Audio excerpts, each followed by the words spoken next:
मंत्रालयातील लाच प्रकरणातील झिरवाळांच्या खात्यातील लिपिक राजेंद्र ढेरिंगेच्या नाशिकच्या घरी झडती, एसीबीकडून महत्त्वाची कागदपत्र जप्त, चौकशीला वेग येण्याची शक्यता.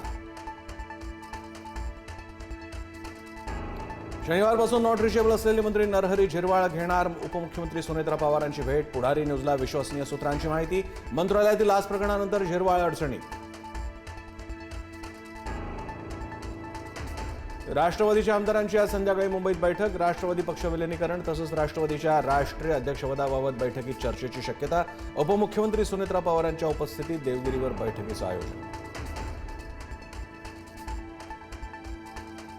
गणेश नाईकांना ठाकरेंच्या शिवसेनेत येण्याची राऊतांकडून ऑफर. गणेश नाईकांनी शिवसेनेत यावं, शिवसेनेत येऊन शिंदेंविरोधात लढावं, तुमचाच विजय होईल.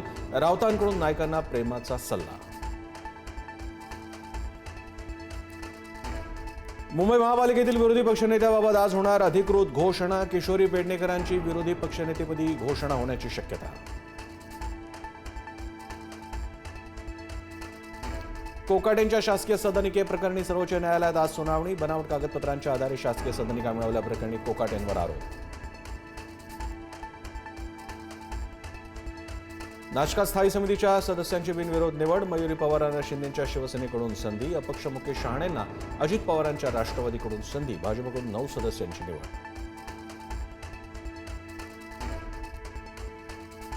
भिवंडी महापौरपदासाठी अर्ज भरण्याचा अखेरचा दिवस आज. भाजप, शिवसेना, काँग्रेस तीनही पक्ष अर्ज भरण्याच्या तयारीत. कोणार्क आघाडी भाजपाला साथ देणार का, उत्सुकताशी गेला. संभाजीनगरमध्ये अब्दुल सत्तारांच्या मंदिर दर्शनावर आक्षेप. सत्तारांनी शिवमंदिरात दर्शन घेतल्यानं भाजप कार्यकर्ते आक्रमक. दर्शनानंतर भाजप कार्यकर्त्यांनी मंदिरात शिंपडलं गोमूत्र.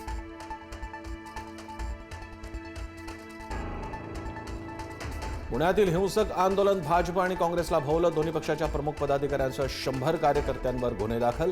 पुण्यातल्या दगडफेकीचा व्हिडिओ पुढारी न्यूजकडे.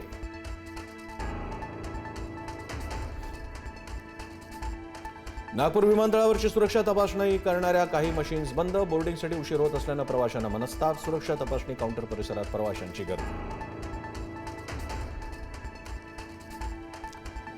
अहिल्यानगरच्या भिंगार आलमगीर परिसरात शिरलेल्या बिबट्याला जेरबंद करण्यात यश. बिबट्या मानवी वस्तीत आल्यानं नागरिकांमध्ये पसरली दहशत. 2 तासांच्या अथक प्रयत्नानंतर बिबट्या जेरबंद.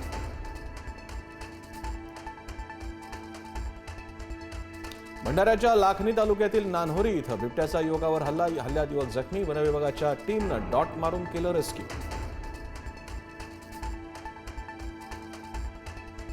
मध्य प्रदेशच्या मुख्यमंत्र्यांचं हेलिकॉप्टर हवेत डगमगलं. पायलटच्या प्रसंगावधानामुळे मोठा अनर्थ टळला. हेलिकॉप्टरनं केलं सुरक्षित उड्डाण.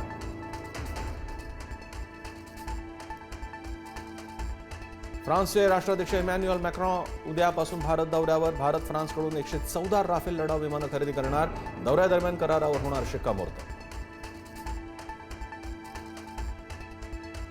पंतप्रधान मोदी आज रात्री मुंबईला येण्याची शक्यता. फ्रान्सचे राष्ट्राध्यक्ष इमॅन्युएल मॅक्रॉन येणार मुंबई दौऱ्यावर. मॅक्रॉन यांच्या स्वागतासाठी मोदी स्वतः मुंबई विमानतळावर हजर राहण्याची शक्यता.